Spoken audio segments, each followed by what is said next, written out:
तो क्या बोलते पब्लिक, 2025 शुरू हुआ तो क्या देखा। जनवरी में हमने महाकुंभ देखा, महाकुंभ में लोगों का झुंड देखा,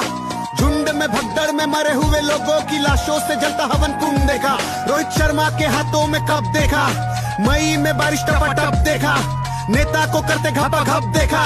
पति को काटा सपा सब देखा, तिलक से लेके तलाक देखा, तेलंगाना जंगल में रात देखा,